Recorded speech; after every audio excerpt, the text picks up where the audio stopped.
Hello, hello, hello. Welcome to the Kernels of Truth, brought to you by Progress Kentucky. Thanks so much for joining us.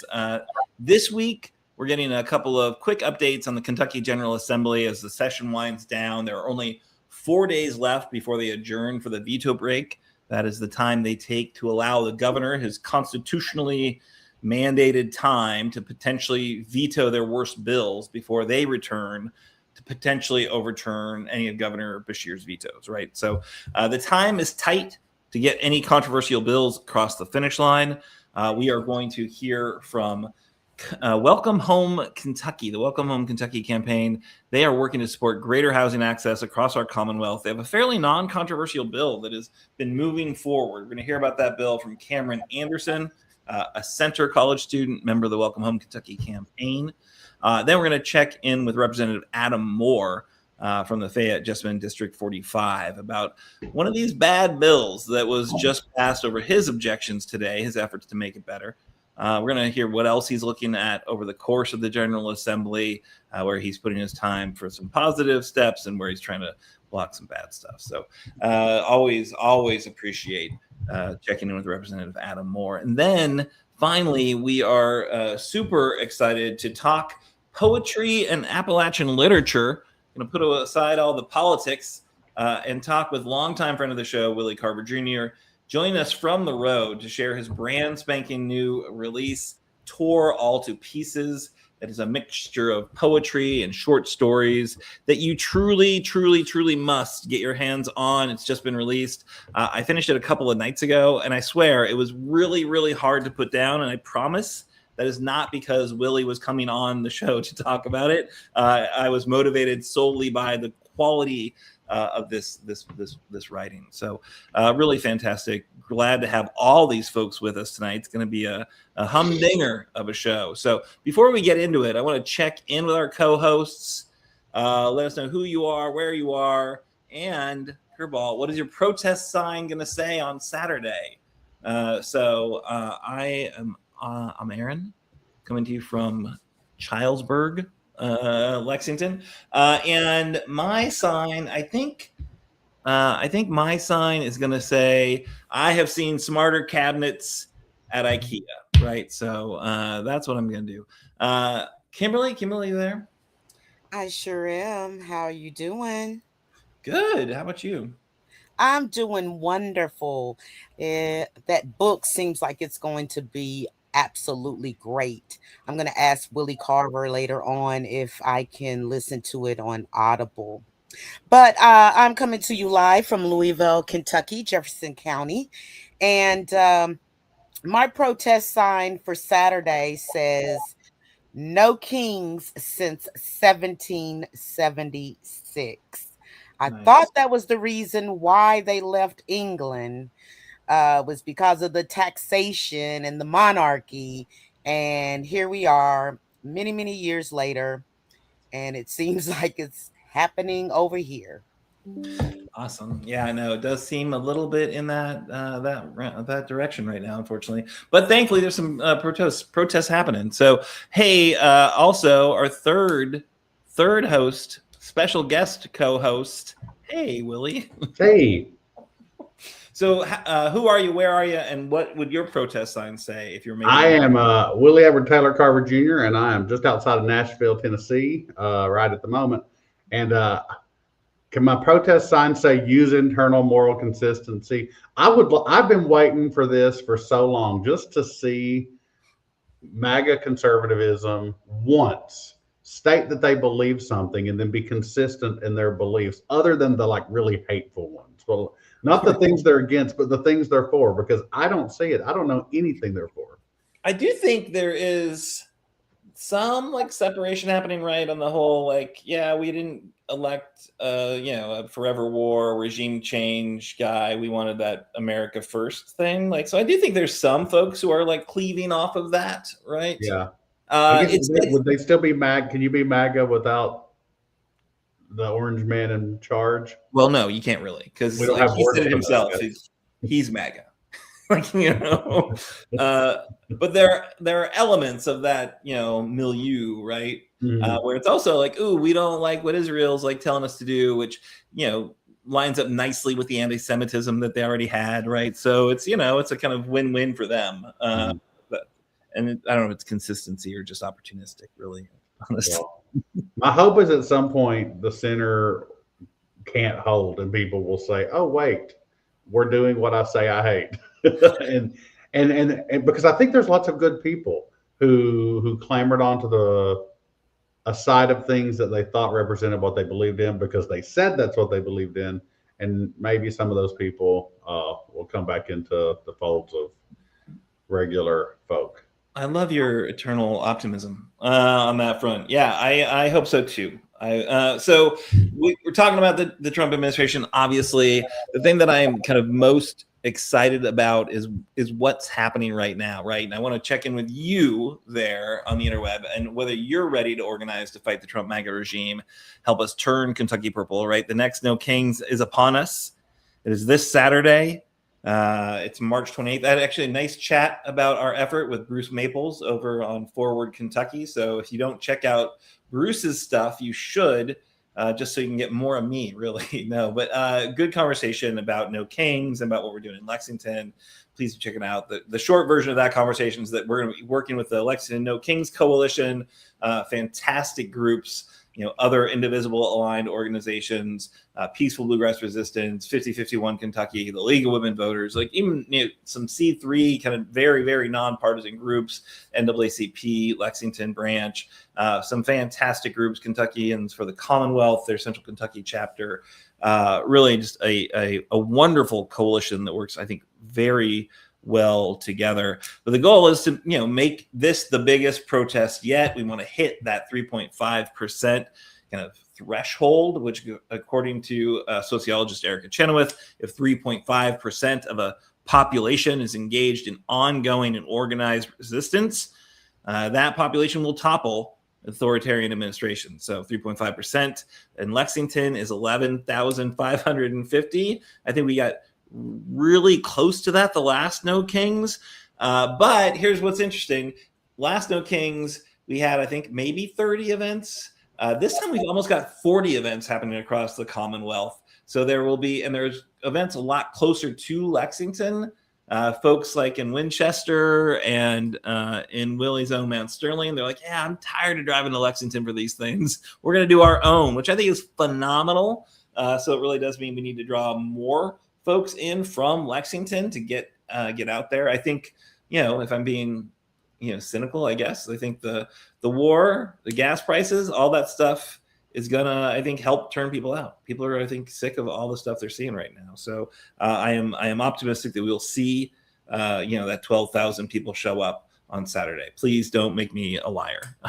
Bring your friends, get on out, and we've got the Mobilize link. Share that around wildly with all the folks. We've got veterans coming to speak, folks against this new embarrassing war. We've got faith leaders speaking out for peace of different Abrahamic faiths, right? So mainline Christian. We've got the Jewish leaders and then Muslim leaders kind of all speaking together, kind of with one voice, which I think is going to be powerful. We've got teachers and students speaking out for our democracy. We got constitutional lawyers talking about what's happening from the Trump administration, the assaults they're seeing. We got a resistance choir joining us, as well as a musician, Brandy Hart. So the drum circle's coming back and an enormous march to cap it off. Y'all need to get to Lexington. But again, unless you're staying in Winchester or Mount Sterling or Danville or Richmond or Berea, on and on, those 38 events. It's really phenomenal. So thrilled about it. Or Jefferson County. And of course, there will be a huge one in Louisville, right? I don't know. What do you guys think about? Just tell me. I know I just shared very clearly that we're invested in No Kings. You can be honest. What do you think of the No Kings movement? How are you guys viewing it? I'll start. I love it, and what I'll say about the Mount Sterling group, it's kind of like, and just to show this isn't about lack of love and support for things, I've not made it to Mount Sterling Pride yet. Every single year that Mount Sterling has a Pride, I'm for some reason not able to go to it. So I haven't made it to one of them, but I'm in the group, and it's not only just around the protest days that they are talking. This group is consistently talking all year long. So I think there's real support for it, and I think there's a real community building. Yeah. That's what I love about it, really. It's like, people have been so frustrated and they kind of like are on their own being frustrated or like annoying their spouse with their frustration about it, right? As they talk at the TV. It's very good. It's really good to get together and like bring your clever signs and share that we are in a community of people that say no. And look, this is my tribe, and it's an enormous tribe of people that, share your concerns, right? I think it's a recharging kind of experience, Kimberly, what do you think? I think it's absolutely amazing what's going on all around the country. And I was looking at MSN Now one day, and what's his name was on there? Ezra from Indivisible. And they were talking basically about, there are some rural areas where there's only 5 people on a corner. It all adds up to the same thing. We do not like what's going on. We have to stand up for what's right. And also, if anybody knows who I can get in touch with, because we have troops over in the Middle East right now that do not have the things that they need, such as weaponry, medic kits, helmets, things to protect themselves when they are deployed. So that's another issue. But that's just another thing in the pot of why we do not need this regime. And you know what they say, things start at the top and it rolls downhill. And we've seen that in our own state government. And I've seen it myself in my own local government. So this No Kings rally is for all of it. Local, state, and the regime. All right, bring it on. What you got to protest? Whatever you got. Like, I think it's important. I think again, I'm in kind of begging people. If you're watching this, you're probably planning on going. If you're not, plan on going. And if you haven't texted your friends, please do that. We got just a few days left to get the biggest crowds we've had. Send a very clear message with the optics that we are rejecting the Trump administration and all of his just ridiculous, poor leadership. All right, so I think what we're going to do now, we're going to kind of mix it up a little bit. We usually do news stories right now, but what we're going to do instead is we're going to go directly to our campaign corner. Very excited to be meeting up with Cameron Anderson. Cameron is with the Welcome Home Kentucky campaign, which is something we've been watching for a minute. It's certainly something that I think has been really impactful, which is thrilling. It's a great group of organizations who've been focused on housing and what they can do to make sure that people have the shelter they need, and they've been having, I think, I don't want to jinx them, but some success in the legislature. Cameron, welcome. Thanks so much for joining us. Hey, yeah, thank you so much for having me on here tonight.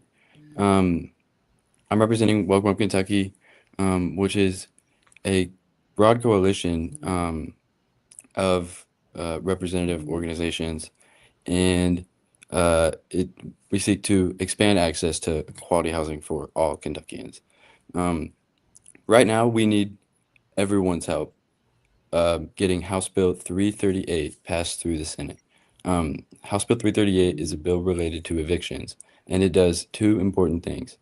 The first is it begins or it creates a process to remove an eviction from your record if it was dismissed in court. And the second is that it prevents minors from being listed in eviction cases and creates a path to remove those evictions.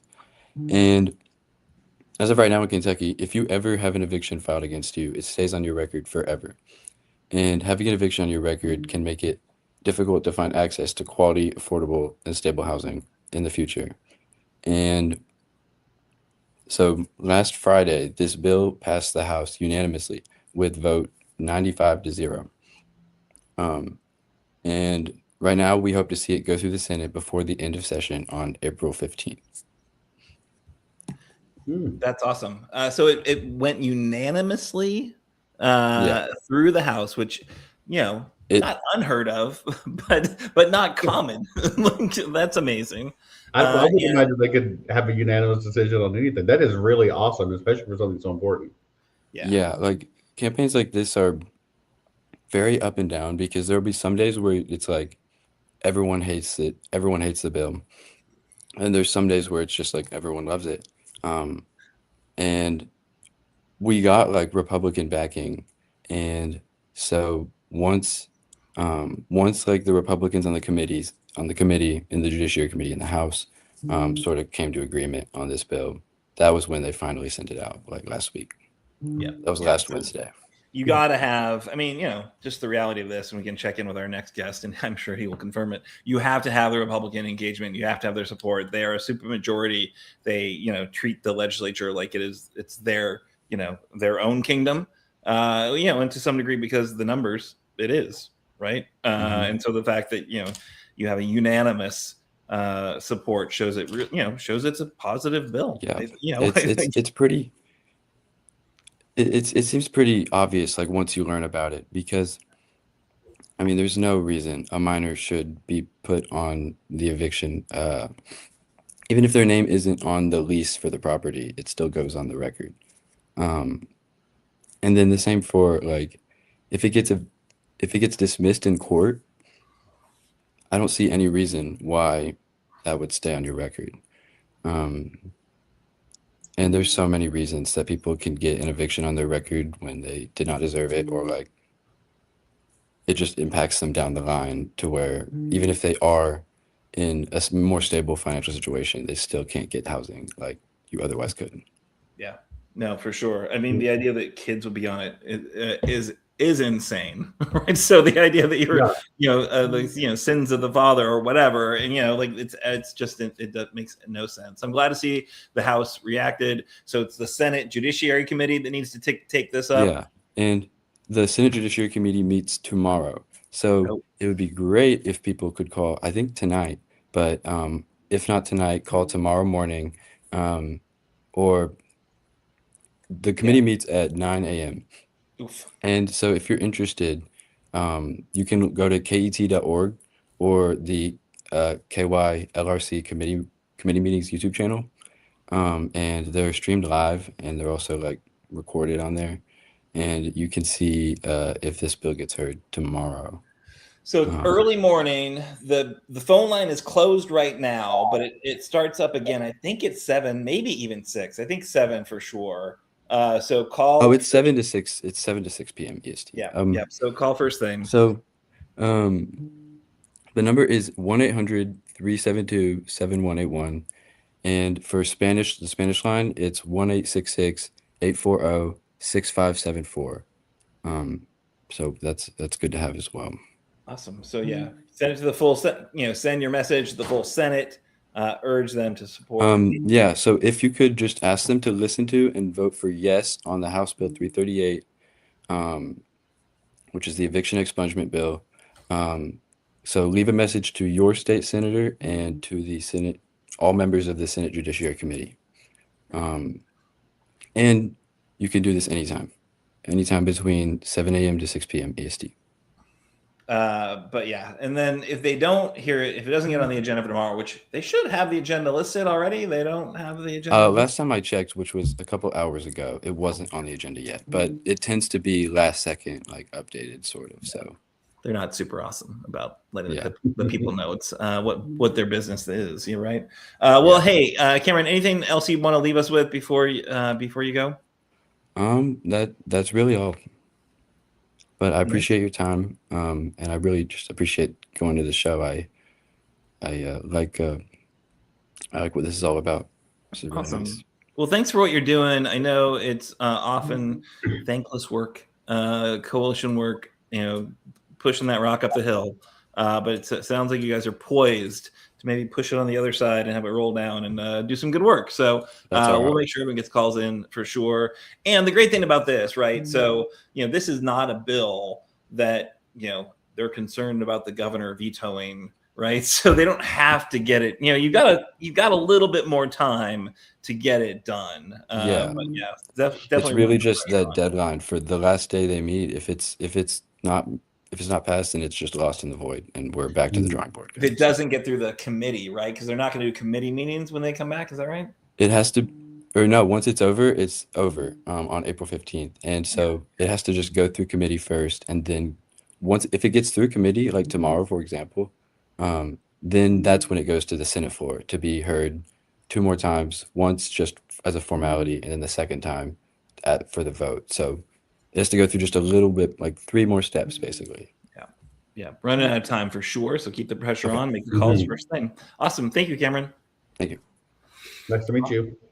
What a nice guy. That's so Yes. great. Center College. They do good work.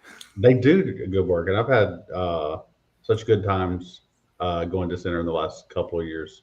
Have you ever been to Center College? Is somebody speaking to me, Aaron? No, I don't think so. I mean, Willie asked you a question. I didn't. Who asked me a question? Who? What?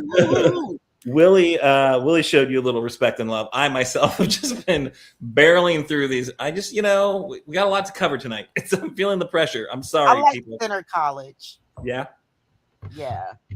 The students are great, and they have such interesting classes too. Some of the ones that I've gone to speak at, I have to ask 3 times, what is this class called? Because it'll have such a there was a class called something like Queer Hope, and I'm like, this is like a really outrageously fun class. Or maybe it was a Queer Hope unit in a broader Hope class. I'm not sure. I love that they're teaching hope. That's good. We do need some instruction in hope. That's for sure. I was, I've probably complained on this show before. I was really hoping my daughter would go to Center, but nope. She's all the way down in New Orleans. So at any rate, we should move on because I know he's waiting. I'm sure he's got better things to do than listen to us chatter on. Representative Adam Moore, who I think, has been on the show a lot of times because we always like to hear what he has to say. I think he's got a really common sense take on what's happening in Frankfort. And we're just really always glad to hear the work that he's doing there on behalf of the 45th District, Jessamine County and Fayette County. So Representative Adam Moore, welcome back. We love him. We love him. We do. I love y'all too. Thank you. That's mutual. Aw. All right. So you reached out to me. We talked a little bit about it. So there's this HALO Act. What, it sounds angelic, really, if we're being honest. It's the HALO Act, not so angelic.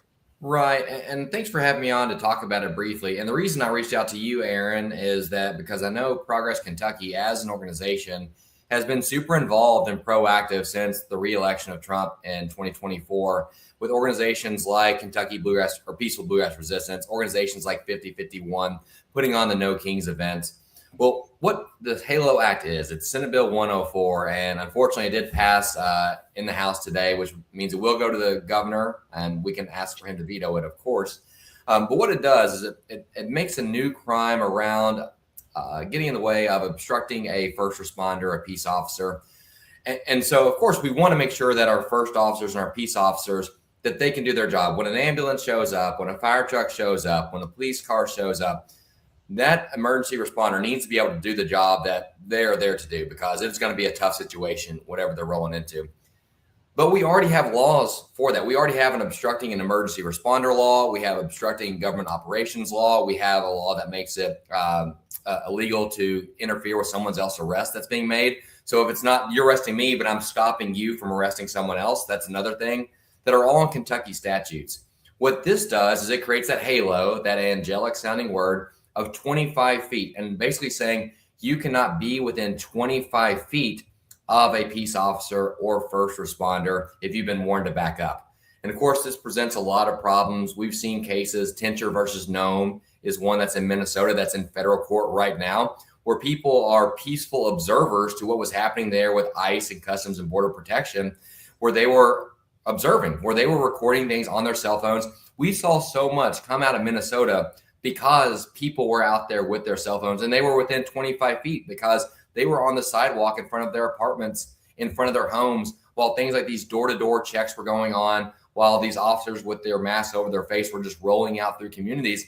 And we would not have known all the stories if people were not out there documenting it, but using their First Amendment rights to free speech, peacefully assemble, to protest.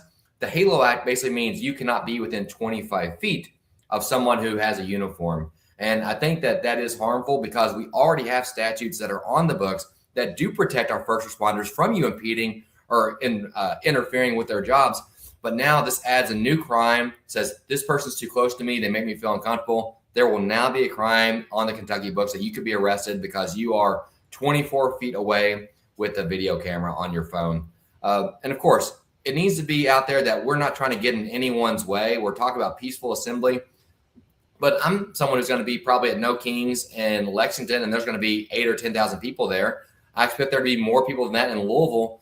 We're in urban areas. We're walking in sidewalks next to huge buildings. You can't always be 25 feet away. If a police officer is near you, you're going to be as safe as you can. But should you be breaking the law because you're now 20 feet away from that officer, but behind you is a brick wall and to your left and right are other people? That should not be against the law, especially as you are there peacefully. And so that's a little bit of what that HALO Act is. It's why I reached out to Aaron and why I wanted the people who are part of Progress Kentucky to know about that. So I know a lot of you are very politically active. You go out there, you take place in marches or protests, and you do it peacefully, and it should be within the law to do that. And I do worry that Senate Bill 104 could theoretically make you a target. And one last thing, I want to turn it over to y'all to ask me any questions or say what you want to.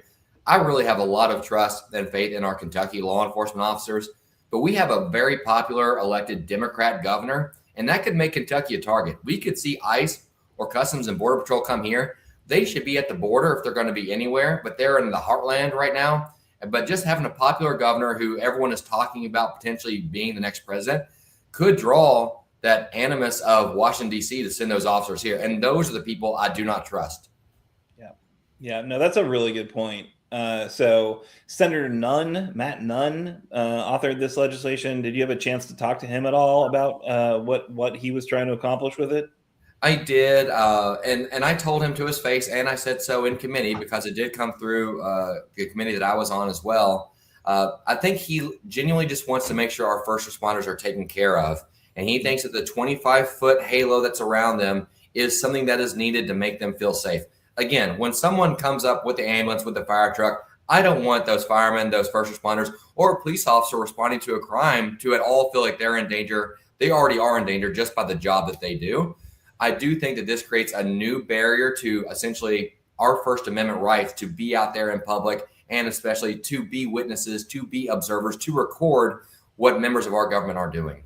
Yeah, I feel like that's the problem he's trying to solve, right? Is the all the recordings from ICE's overreach and DPS's overreach, what we've seen in all across the country. Really, clearly, there have been activities here. They haven't gotten as much attention. They haven't had the rolling bans of masked agents here.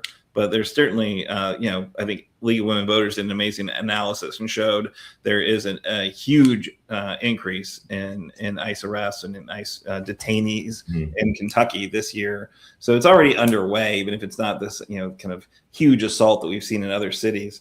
But yeah, it just seems like Senator Nunn is giving more tools to law enforcement that they don't necessarily actually need. Like those ICE officers were not endangered in Minneapolis, right? It was the people who paid the price for what they were doing.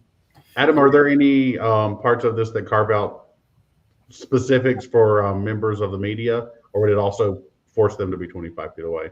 Willie, thank you for asking that question, because we asked that on the House floor, and there are zero carve-outs for any reason. Nothing for the media, nothing for someone who might be hearing or visually impaired. So not for anyone who is disabled and may not be able to comply with an order to get back. So there are no carve-outs whatsoever in this bill. So it's on its way to the governor, though. It's already passed, so we can urge him to veto it, which obviously, if they pass it, they can overturn the veto, right? It's not a higher threshold. So, but it does seem like it's something worth raising a bit of a ruckus around, and we've got some time to get the governor's attention on it.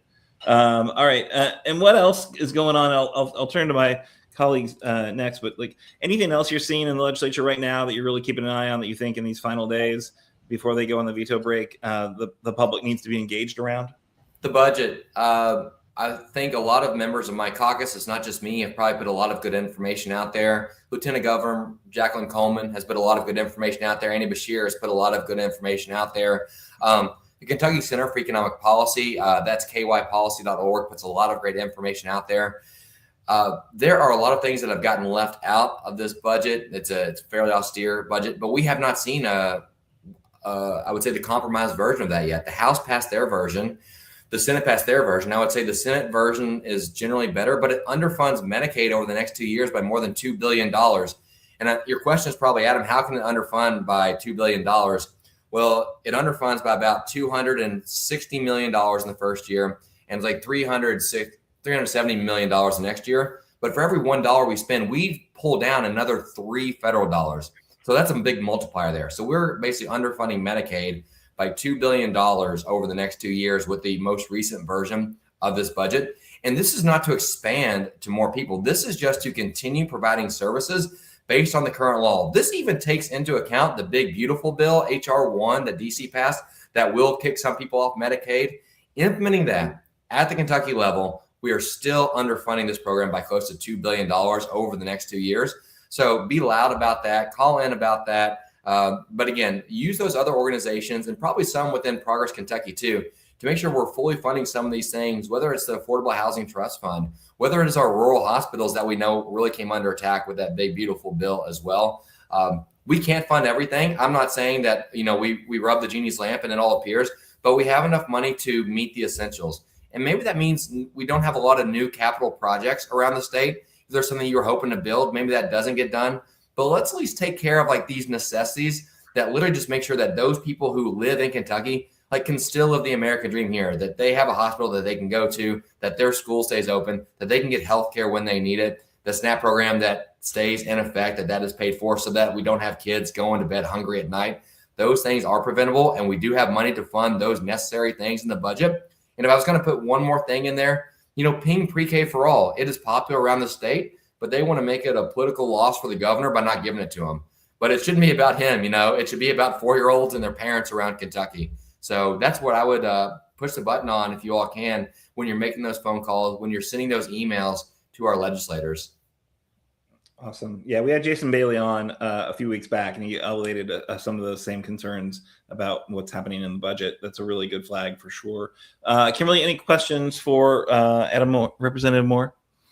No, more like a statement. Just keep it up. Just keep doing what you're doing. It's wonderful. It's great. If we could have everybody on the same page as you in Frankfort, maybe we can get a lot of stuff done. It would be nice to get some things done. Is there stuff you're excited about that actually is moving? We just had, I don't know if you heard, Cameron with the Welcome Home Kentucky campaign. It sounds like their bill, passed unanimously in the House. Now they just need to get moving in the Senate. So it's good to see actual common sense legislation is moving forward. We tend to focus on the stuff that's a little more controversial, things we think are really problematic and dangerous, right, in terms of the public engagement piece. But I know there's always some stuff that's happening that's actually worth touting. Yeah. One program, I don't remember the bill off the top of my head, and sorry, I don't have things next to me here at the desk. Sexual assault nurse examiners are SANE nurses. We don't have enough of those around the state. We passed a bill to make sure we have a coordinator over that, and we're going to get those out to our hospitals and our districts around the state. That is so important because there is a high incidence rate in Kentucky of sexual assault. That's terrible. But we actually took a step towards have those people get the care and treatment that they need. That's a big win. From Louisville, Representative Nima Kulkarni has an urban agriculture initiative, which is fantastic. It allows those who are learning about agriculture already in our schools to actually go out there and do some agriculture in an urban environment, which is good because Kentucky is like a farmer state. It's an agriculture state, but a lot of people may not think that they have opportunities to take part in that when they're in the more urban areas, whether that's Covington, Louisville, or Lexington. this bill is going to enable more of those kids to have access to actually start doing agricultural work while they're in school and help make sure we can keep farming alive in Kentucky. And people who might be interested in it, let them know that there are opportunities to actually do that there in their communities. So I'm really excited about those things for sure. Very cool. Willie, anything for Rep. Moore? Just I'll reiterate exactly what Kim just said, which is thank you. You are always you always bring hope with you. You always bring so much energy with you. I don't know how much how you can have so much energy, but it's catching, as we say in Eastern Kentucky. So thank you for spreading it. And now I know I don't have much time left. I had someone come to my office today and they said, if we talk to these people, they're talking about the majority of the Republicans, we might be able to persuade them over time. And I said, yeah, I think we can persuade these people over time that what we're saying actually has merit and is the right solution on these things. But it would be a lot easier if you just gave us more seats. So I would say that to all your listeners, hey, we can persuade people over time, give us more seats and it will happen much faster. And we will make things happen. We got about 8 months, I think, before a big election in November. Obviously, there are primary elections coming quick. You do not have a primary opponent, but you do have a general election opponent. It's somebody who, you've actually never taken on, right? So you took his seat, but you never actually faced him in an election. Yeah, it'll be a big race. It will have a lot of money come into it. We expect probably the Republican Party of Kentucky will put about $300,000 into it because they're smart. The Republicans in Kentucky are very smart. Mitch McConnell helped them build out their statewide network, and they would focus on the targeted races where they had the best shot. And instead of sending some money everywhere, they're like, these 5 races, we're putting $200,000, $300,000, $400,000 into those races. I'm the only seat that we flipped in 2024, and so I already know I'm their number one target to take it back. And they have a former state rep who is on the ticket, so he's already got the buy-in of the state party. So we're expecting that to be a really hard race. 2026 should be a good year. Willie, Dr. Cecil Jones, Aaron, we ought to have a lot of hope and we have optimism around 2026, but that does not allow for complacency. 26 ought to be a great year and I ought to win by a lot, but I will not be complacent. I would ask that the 3 of you do not get complacent and that anyone who's listening to do not let complacency creep in as well. If you can knock a door, knock doors. If you can't, make phone calls and give what you can, where you can in those races that we know are going to be close. Members in the House with me, that's Matt Lehman in Northern Kentucky, who won by 30 votes. Representative Rachel Rourke's in Louisville. She won by just over 200 votes. I won by 170 votes. So we need to keep the 3 of us, but find those other ones that are close. And a lot of those are in the collar areas around Lexington. They're in Louisville. They're in Northern Kentucky. But also look at Madison County. Look at Warren County. There are strong candidates running in Owensboro. We have strong candidates running across the state where there are Democrats. Help them out, knock doors for them, call phones for them, and give them a little bit of money or host a meet and greet if you can. Have hope, but don't get complacent. Work your butt off to flip some seats for us. Yeah. Well, I don't know who the us is, but I will send you our survey, which you might remember from the last time you filled it out. I think it was literally 5 questions. We didn't want to I don't need for you to write me a research paper on what you want to do. I want you to be on the ground campaigning as long as humanly possible. But I do want to make sure that the candidates we look at are the candidates we agree with on women's right to choose, on that climate change is real and we need to do things about it, which seems like generally not something that people care very much about in Frankfort. Public education funding. Maybe we'll throw pre-K for all in there just to suss out any folks who just don't really care about issues and just care about politics, because it does seem like pre-K for all is like every state that's done it, it's been a winner, and most states have been bipartisan. But the fact that Andy Beshear really wants it and made it a big deal has made it like, oh well, there's just no way we could even consider it with this legislature. And Aaron, make sure that people are supporting workers' rights. Now, often, we think about our union workers and our organized labor, and absolutely, but that's all workers. Now, our union members and our organized labor, now they're the tip of the spear and they're the ones who are fighting for things. But when a rising tide lifts all boats, and when they fight for better wages and when they fight for maternity leave and paternity leave, that trickles out beyond them as well to working Kentuckians across the state. So make sure anyone you're supporting is supporting our workers, because right now it is the corporations against Kentuckians. We're seeing that in the bills that go through the House and the Senate. And what they want to do is they want to make it as profitable as possible for corporations and not as ability to thrive as possible for Kentuckians. So that I would throw those workers' rights and worker protections into that as well. Yeah, and we had covered a couple of those bills last week. I think Nate did a bit of a dive on a couple of those bills that were basically protecting corporations ahead of the interests of the Commonwealth. Well, thanks for all you do, Representative Moore. Again, like Willie has noted, a lot of energy. Impressive at this stage of the session. You still got the energy. Way to go, man. Thank you all so much. I'm going to get out of here and back to the family, and I'll see y'all later. Take care. Yeah. All right. So Representative Adam Moore, like the best of us, right? And like just the best example of what a legislature can be.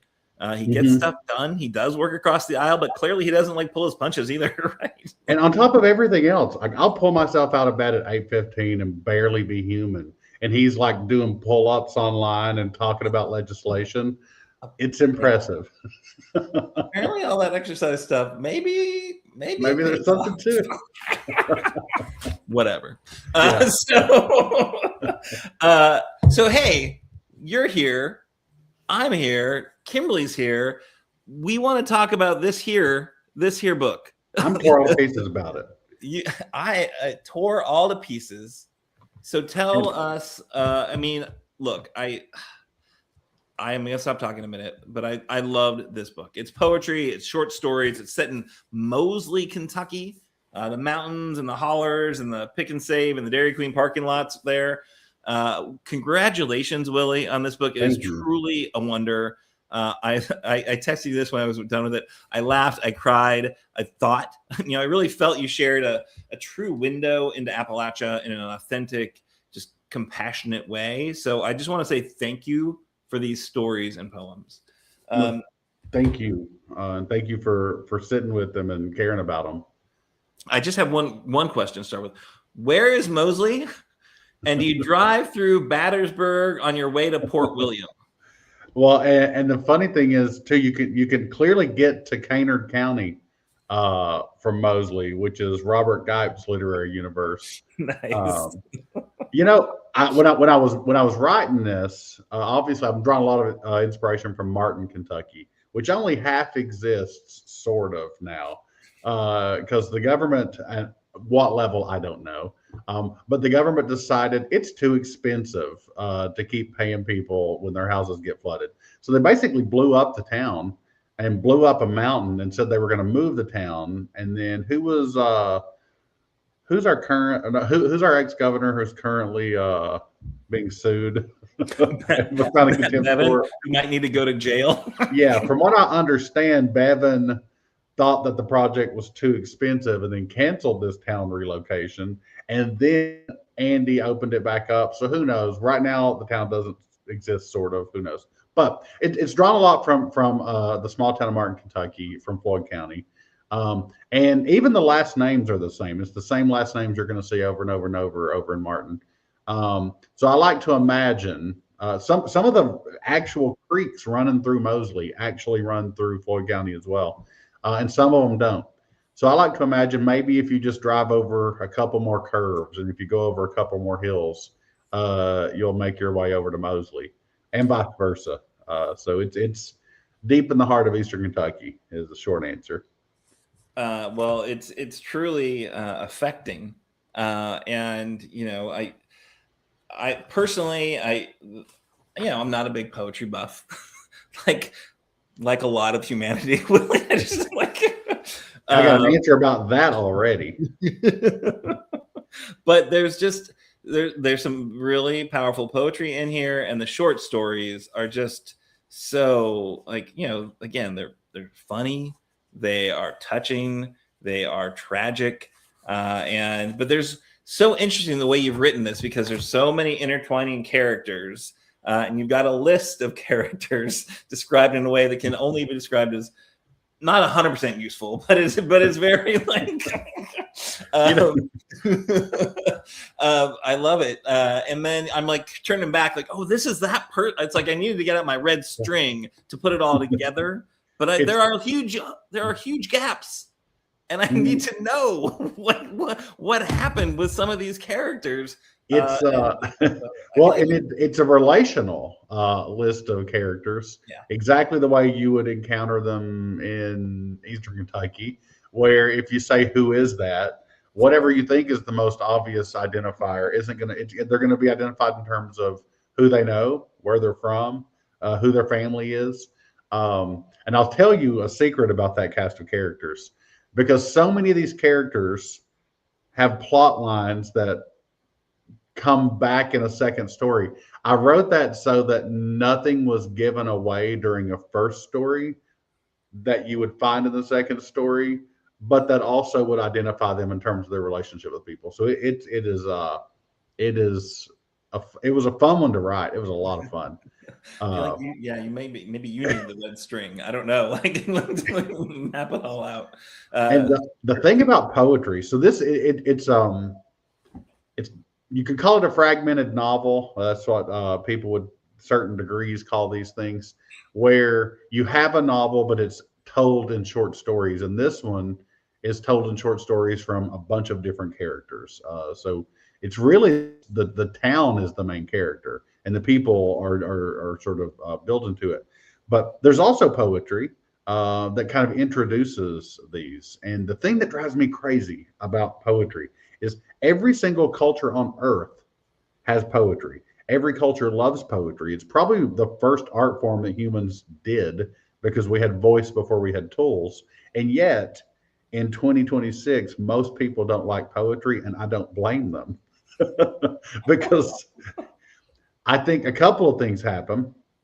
But if I'm perfectly honest, I think once spaces that used to be just straight white men started letting in other people, those people had story. Those people had overcome things. Those people had fought. And suddenly, story was no longer valuable in poetry. Suddenly, fighting and overcoming and proving points. And what we saw was this movement towards poetry that devalued anything that those people were bringing into the conversation. So now a lot of poems they're minimalist, and it's just a few words that give an impression of a momentary feeling. And when that's what happens, it's the DEI for a lot of straight white men, because it means you can't use your background or your story or your whatever to write something. We're all on the same trying to write wispy things platform. And there are beautiful poems that are succinct and trying to just get an impression of something. I'm not interested in those personally, as a general rule. Most of my poetry is narrative and it's storytelling. Yeah, I think you actually do advance the story quite a bit in a lot of these poems. Probably in all of them. I just didn't pick it up on all of them. but I do. What do you think it's? And I'm going to turn to Kimberly in just a second. So, what do you think these, these portrayals of Appalachia, like because we've talked about this on the show before. I feel like you have a little bit of like a chip on your shoulder about Appalachia because you should because you're from it and you've lived. I've had a chip foisted upon me. Yeah, exactly. Yeah. And what do you think this book is going to do for the folks who also have that chip? So, if there's something I want to help, I don't know, people on the left understand, especially people who are coastal or who might be metropolitan, is they often take an entire group of people, and we'll remember that Andy carried Appalachia. Appalachia loves a union. It is a complex place. When we talk about Black and brown folk, Appalachia is more racially diverse than the rest of rural America. It's a complex place, and it's a place that gets reduced to something really simplistic minds of a lot of people. And that's the cartoon meme of the dumb hillbilly sitting in front of something impoverished. You're sitting in front of the trailer with the underpinning ripped out and the garbage everywhere, saying something like, now that them trans can't play sports, we're going to have cheap eggs, or something like that, with really strong hillbilly. And so they're actually working off an early 19th century cartoon that was created to undermine people working for union rights, because the 1% said, if people listen to those folks in the hills, this is going to spread everywhere. So we'll create this cartoon version of who they are to undermine them so that no one takes them seriously before they even get to speak. And this worked.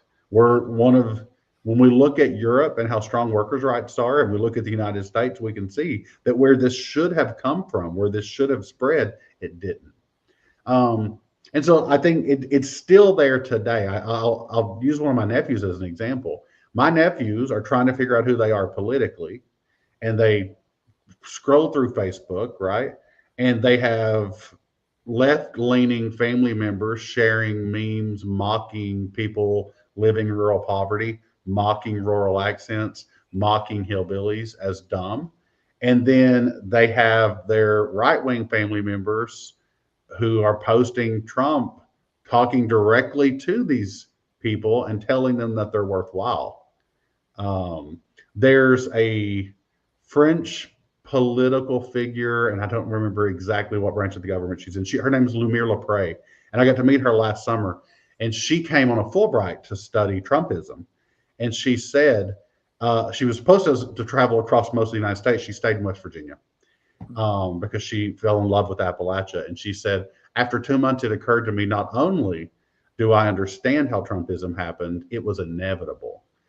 Because you have an elite class that takes an entire culture and mocks it and then expects that culture to follow it. The other thing that I'll say is when people say, why do they vote against their own interests? I think they're working from a different presumption about what their interests are. Like, I don't think my nephews believe in an America where they're going to have health care, but they would like dignity. Mm-hmm. And one side sells dignity and then completely craps all over them, right? It's fake, but to their face, they're selling dignity. I think they would choose dignity over the other things that one party is trying to get. So I think what I hope to do, what I'm trying to do, is avoid a pitfall where I tell an Appalachian story and go, how do I make these Appalachian people look good enough to people who judge Appalachians?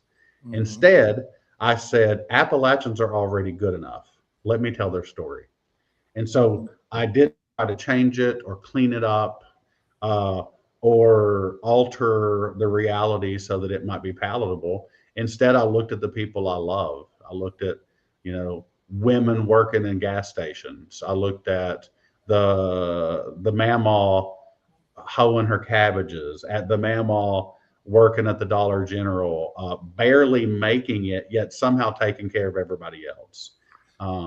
Love Rayanne, love Vicky, love Wanda, love all of them. So, Kimberly, get in here. And I know you haven't had a chance with the book yet, but I know you have a question or two. Yes, I want to know, can I get the book on Audible? Let's hope soon. So the book's been out, and I hope so. I really do. The book came out on the 17th. Usually what happens is once a book's out, especially with a smaller press, then they start fishing it out for audiobooks. So there's a good chance that it will be picked up. And I hope that they get a good Appalachian to do the voice. Hope it's me if they do. But you can certainly hear me reading in Louisville at Carmichael's on the 7th of April. And I'll also be at the Filson on the 25th of June. Live and in person with my voice. Nice. Okay. Carmichael's at what time on the 7th? That will be at 7:00 p.m. and it's at the one on Frankfort Avenue. Okay, the one on Frankfort, not Bardstown Road. Okay, gotcha. I love Carmichael's so much. I mean, the way that Aaron is talking about the book, I am so interested on reading it or listening to it or both. Sometimes thank you. I like to do both. Yes. It would be nice to have an autographed copy. So, I'll see you on the 7th. I will see you there. And do I have to buy the book? No, just this what's made me really excited. I was talking to somebody the other day who said, this book isn't very LGBTQ. It's not like Gay Porn Spread States. And I thought, the interesting thing, there is a queer character in every single story, and half of them have a queer protagonist. But I'll admit, it doesn't feel very LGBTQ in some ways, because this is just a book where people happen to be LGBTQ. That's the real story of people's lives. Most people aren't wearing rainbow glasses everywhere they go and talking about being a big gay hillbilly. Most people just are one. Do you find sometimes, Willie, just real quick here, this question. Mm-hmm. Do you find that sometimes people honestly think that everything that you write should be LGBTQ plus IA? Mm-hmm. Or the other, that it should be Appalachian, and that you're kind of stuck. My next novel is a Mothman novel, and so it's a complete departure from even what this is. So I like to keep people guessing, I guess. But I think we should just all write what's our experience, and oftentimes it's going to match. Or write what we want, and it's going to match who others see. Years ago, I'm going to say this is probably about 16, 17 years ago, and I wasn't as mature in mind on certain things like I am now, because we evolve, we get older, right?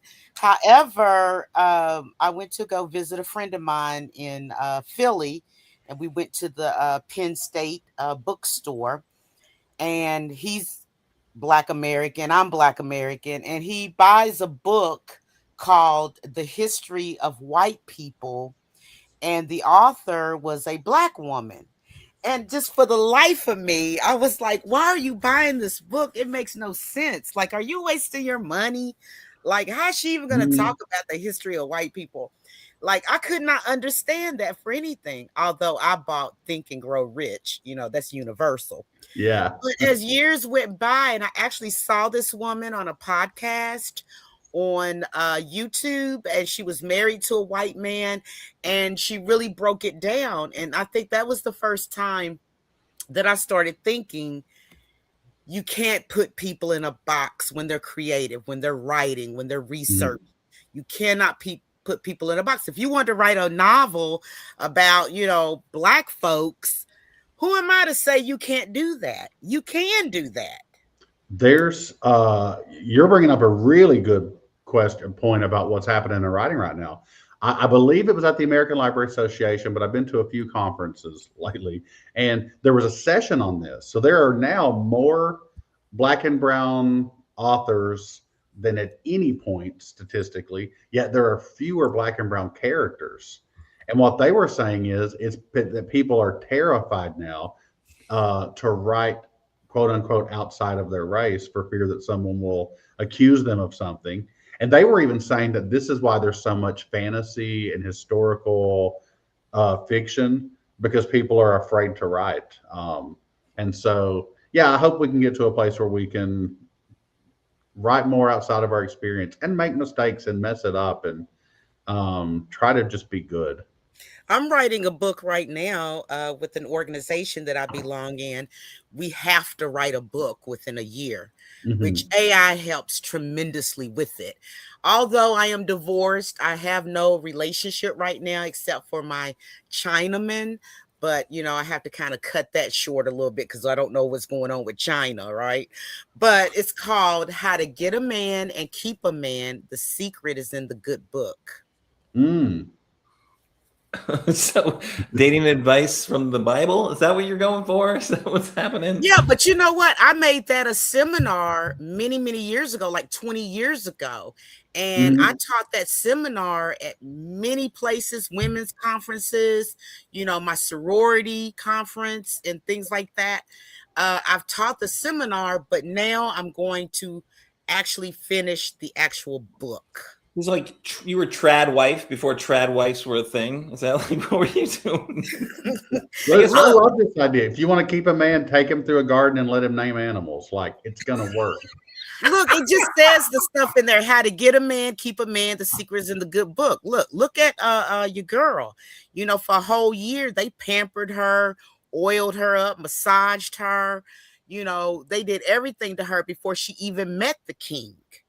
So, you know, I'm not saying we got to do all of that, but there are certain things women have to start thinking about what's in their brains, knowing what's going on politically, what's going on in the world, what's going on in their communities. It's all about what's inside between your ears before it's between anything else. I love this idea. Thank you. Yeah, well, getting into Holy Week, so it's about the right time. Hey, so this is an amazing book. I said it before. Thank you. I hope that everyone gets their hands on a copy, and they should go to Carmichael's and meet you in person so they can say, well, you're taller than I thought you'd be. And then and they can like buy this book because it's a book that a lot of people should read. And I think one interesting thought, like, do you guard Appalachian culture? Like, obviously you tell stories about it. You're from it. You love it. You want to portray it in, you know, its authentic light. But what do you feel about people who just like, you know, want to like suck up to the culture? Because I think Appalachian culture is pretty cool right now. And I gave a talk about this Little at App Studies this weekend. I was the one of the two plenary talkers, and I think there are people who want to ride the wave, and you know what, life is too short for me to gatekeep. If somebody's from Ontario and they want to say they're Appalachian, go for it. I don't care. The proof will come out in the wash anyway.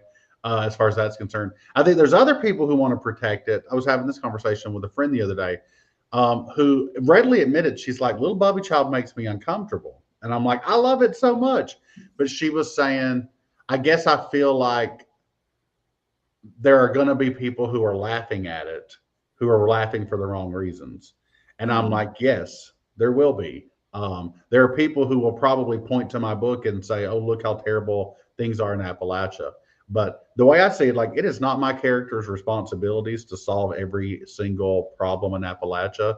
And if somebody can look at a woman working at a gas station in McDowell, Kentucky, and say, I'm not going to take you seriously because Appalachia has a drug issue. Like, how is that her responsibility? It was large corporations that came in and did this to us. I'm going to put it on their backs to fix it, not on regular people. So I think that's the way I sort of feel protective of it, because I'm tired of us having to clean it up, quote unquote, to be presentable. Yeah. Well, I think, you know, like, I feel like it's kind of having a moment. It's, you know, not a moment.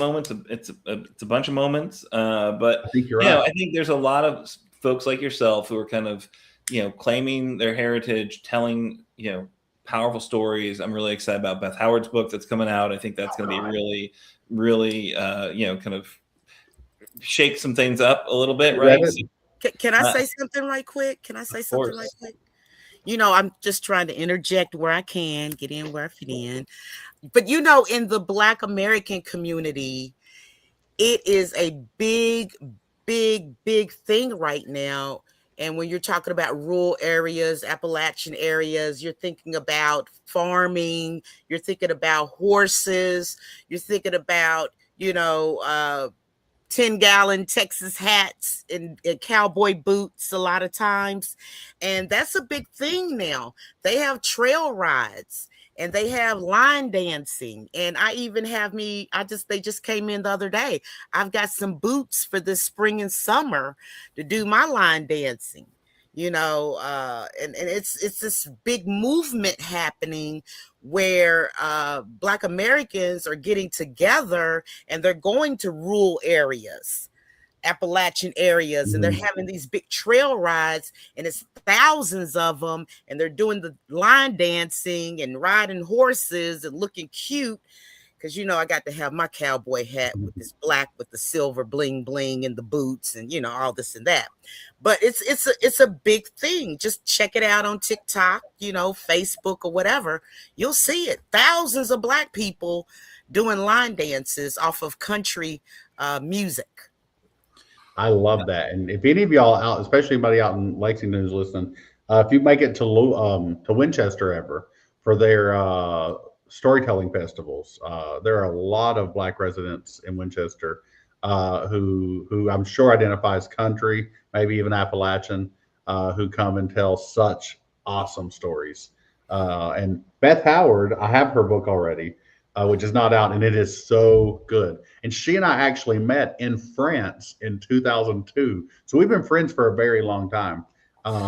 She happened to be on a study abroad program with me, and she has been the softest hearted, most tender, lovely human since I've known her. And y'all, her book is called Song for Hard Hit People. Y'all need to have her on here if you haven't already planned it. Yeah, and we haven't put a date on the calendar just yet, but she knows I definitely want to have her on, and I think she's probably willing to give up some of her time to talk a bit about her book. That'd be great. Yeah, seems really great. I just think and like Sherilyn Stevenson's campaign for the 6th district, that being a mountain Democrat. Some people roll their eyes at that, and I want to punch them in the eyes because I think it is so powerful to remind people what the Democratic Party has meant in those communities historically, right before it became Fox Newsified or whatever. But yeah, I'm gonna read one line from her book, not mine, on the episode about my book. So it's called "Songs for Hard Hit People: A Memoir of Anti-Racist Solidarity from a Coal Miner's Daughter." This one line to me represents this whole book.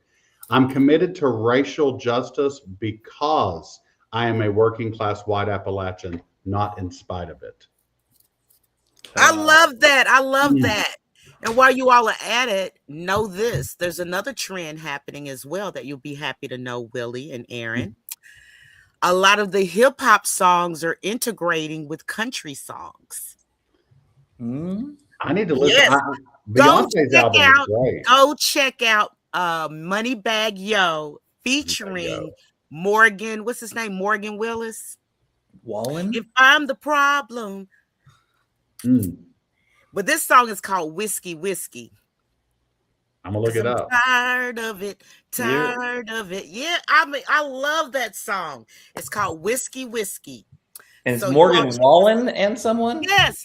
And Moneybag Yo. Moneybag Yo is the hip hop artist. Moneybag Yo and Morgan Wallen. Yes. Not a collab I saw coming. I'll be honest. You gotta see it, just like they did the remix. That one DJ did the remix of his song Problem. His song Problem, the really famous song. And it got me thinking, if I'm the problem, then you might be the reason. You know that song. This DJ did his song, but the music is 50 Cent. Remember, just a little bit, just a little bit, 50 Cent. Okay, so he's got it going on. Morgan's got it going on. It's my favorite country person right now. Okay, this was all heralded back in the day of country grammar. Like we knew this was coming. Nice. It's out there. Rural Appalachian is like what's going on right now. So Willie, keep it up. We really appreciate you, and I love you more than anything. That's the only reason why I'm on here tonight. I was gonna call out a week early. But I told Aaron I promised to be here because the love of my life, Willie Carver Jr. Willie Carver. The only reason I'm here too, I told Aaron. I'm gonna read one line from my book too. Oh, please do. Thank God. Yes. This is from the dedication to every Kentuckian. To every Kentuckian born south of the Mountain Parkway. I want to get a billboard right there where the Mountain Parkway ends in McGoffin County. So if you're out there and you're from southeastern Kentucky, this is a love letter to you. I hope everybody sees you and loves you just as much as I do. That's lovely. Thank you so much, Willie. Thank you for the words. Thank you for the time. Thank you for the commitment you have to a better Kentucky and the role you're playing in it. Proud to be here. Thank y'all. Awesome. All right, I think it's our show. We got. I guess we can close it out. Kimberly, you want to close it out? Yes, it's been wonderful with Cameron Anderson today with Welcome. What is it? Welcome Kentucky. Welcome Home Kentucky. WelcomeHomeKentucky.org. And then with State Representative Adam Moore, he's wanting to give more to Kentucky. And then our very own, our very loved Willie Carver with his book. I mean, oh my God, it's just been, I'm just floored. I don't know if I'm going to be able to go to sleep tonight. I'm so excited about the show that we've had tonight. But always must say, Progress Kentucky is a nonprofit organization registered with the Kentucky Secretary of State and organized as a 501c4. We are affiliated with the Indivisible Project and Common Ground Kentucky Action, and also proud members of the Forward Kentucky Network. Progress Kentucky's goal is always to educate, organize, increase voter turnout, and advance a progressive agenda through civic engagement. So you know that we'll be back next week, and we'll be joined by someone, of course, and we'll have our usual updates on Kentucky political news with our own progressive views. Production of episode 252 was by our very own, the wonderful, amazing Parker Williams. Thank you so much, Parker. Nate Orshan wrote and performed our theme song. You can find more information and music at natosongs.com. Everybody say it with me, natosongs.com. And if you miss our weekly live stream on Facebook or YouTube, audio podcast, and our show notes are available on Apple, Spotify, and just about wherever you get your podcast. And when you do listen, please, please, please, we beg of you, give us a 5-star review, and we will appreciate it. So we'll see you back at the same time next week with a special guest, and have a great rest of your week.